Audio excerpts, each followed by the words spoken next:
아하시아의 어머니 아달랴가 그의 아들이 죽은 것을 보고 일어나 왕의 자손을 모두 멸절하였으나. 열왕기하 11장 1절입니다. 오늘은 왕의 씨를 진멸하다는 제목으로 함께 보겠습니다. 다윗 왕위에 큰 위기가 닥쳐왔습니다. 다시 말하면 하나님의 구원 계획을 무산시키려는 음모가 일어난 것입니다. 아달랴는 악의 대명사와도 같은 아합과 이세벨 사이에서 태어난 딸입니다. 그런데 여호사밧 왕이 정략적으로 아들 여호람과 결혼을 시키므로 다윗 왕가에 침투하게 된 것입니다. 그리하여 남편 여호람으로 하여금 그가 이스라엘 왕들의 길을 가서 아합의 집과 같이 하였으니 이는 아합의 딸이 그의 아내가 되었음이라 합니다. 아들 아하시아가 아합의 집 길로 행하여 아합의 집과 같이 여호와 보시기에 악을 행하였으니 그는 아합의 집의 사위가 되었음이로라. 즉 남편 여호람과 대를 이어 왕이 된 아들 아하시아도 아합의 집과 같이 우상을 숭배하는 자로 만들었다는 것입니다. 그러다가 이달랴가 그의 아들이 죽은 것을 보고 일어나 왕의 자손을 모두 멸절하였다. 즉 다윗의 위를 계승할 손자들을 진멸했다는 것입니다. 이는 교훈적으로 보면 권력을 탐한 것이 되지만 구속사라는 맥락으로 보면 다윗의 자손으로 여자의 후손 곧 그리스도를 보내시려는 그 씨를 진멸하려는 사탄의 계계가 되는 것입니다. 아달랴는 사탄의 대리자라는 정체를 드러낸 것입니다. 하나님께서는 아달랴의 남편 여호람이 아합의 길로 행할 때에도 여호와께서 그의 종 다윗을 위하여 유다 멸하기를 즐겨하지 아니하셨으니 이는 그와 그의 자손에게 항상 등불을 주겠다고 말씀하셨음이로다 하시는데 아달랴는 그 등불을 끄려한 것입니다. 이는 구속사의 위기요 큰 문제가 아닐 수가 없습니다. 해답 부분을 보겠습니다. 요람왕의 딸 아하시아의 누이 여호세바가 아하시아의 아들 요아스를 왕자들이 죽임을 당하는 중에서 빼내어 그와 그의 유모를 침실에 숨겨 아달랴를 피하여 죽임을 당하지 아니하게 한지라.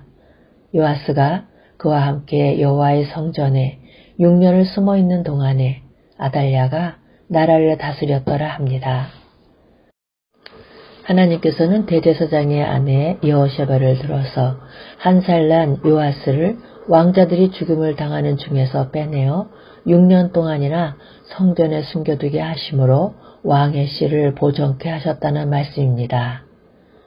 이런 맥락에서 정치적으로 보면 아달랴가 남왕국 유대의 7대 왕이지만 구속사적으로 보면 그는 다윗의 자손이 아닌 왕위를 찬탈하려 침입한 자로서 주님께서 이 세상 임금이라 한 자와 같은 존재인 것입니다. 6년이 지난 후에 여호야다가 왕자를 인도하여 내어 왕관을 씌우며 율법책을 주고 기름을 부어 왕으로 삼음에 무리가 박수하며 왕의 만세를 부르니라 합니다. 하나님께서는 다윗에게 내 집과 내 나라가 내 앞에서 영원히 보존되고 내 왕위가 영원히 경고하리라 하고 세워주신 언약을 지키신 것입니다. 이렇게 하셔서 주 하나님께서 그 조상 다윗의 왕위를 그에게 주시리니 영원히 야곱의 집을 왕으로 다스릴 것이며 그 나라가 무궁하리라 하고 그리스도에게서 성취될 구속사역을 묵묵히 이루어 나오셨던 것입니다. 해설 부분을 보겠습니다. 여호수아가 왕위에 오를 때 나이가 7세라 예루살렘에서 40년 동안 다스리니라. 그의 어머니 이름은 시비아요 부엘사바 사람이더라. 제사장 여호야다가 세상에 사는 모든 날에 요아스가 여호와 보시기에 정직하게 행하였으며 여호야다가 죽은 후에 유다 방백들이 와서 왕에게 절하매 왕이 그들의 말을 듣고 그의 조상들의 하나님 여호와의 전을 버리고 아세라 목상과 우상을 섬겼으므로 그 죄로 말미암아 진노가 유다와 예루살렘에 임하니라 합니다. 그럼 무엇을 버렸다고 말씀합니까? 여호와의 전, 즉 자신을 6년 동안이나 숨겨주었던 여호와의 전을 버리고 우상을 숭배했다는 것입니다. 사람이 이처럼 거짓되고 사악할 수가 있단 말일까요? 그러나 여호와께서 그들에게 선지자를 보내사 다시 여호와에게 돌아오게 하려 하심에 선지자들이 그들에게 경고하였으나 듣지 아니하니라.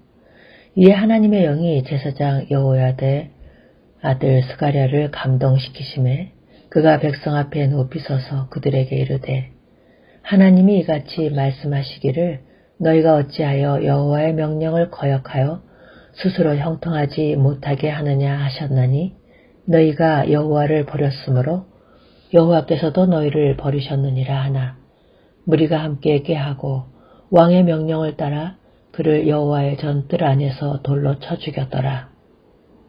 요아스 왕이 이와 같이 스가랴의 아버지 여호야다가 베푼 은혜를 기억하지 아니하고 그의 아들을 죽이니 그가 죽을 때에 이르되 여호와는 감찰하시고 신원하여 주옵소서 했다는 것입니다. 여러분은 지금 무엇을 보고 계십니까? 구약 성경을 통해서 계시하시려는 여자의 후손과 죄악이라는 두 줄기를 보고 있는 것입니다. 왕의 씨를 진멸하려는 음모 중에서도 그리스도가 오실 줄기를 보존하심을 봅니다. 그런가 하면 배은망덕한 요아스를 통해서 죄의 사악함, 즉 구제불능인 나 자신의 모습을 보게 되는 것입니다. 우리는 사사기에서 그때 이스라엘 왕이 없었으므로 사람이 각기 자기의 소견에 옳은 대로 행하였더라 한 말씀에 대한 바가 있습니다. 구속사에 있어서나 개인의 신앙 여정에 때로는 왕이 없는 것 같은 때가 있습니다. 그래서 미련한 인간들은 자기 멋대로 행하는 것입니다. 그런 경우도 왕이 없는 것이 아니라 다만 하나님의 전에 안전하게 보존되어 있을 뿐입니다.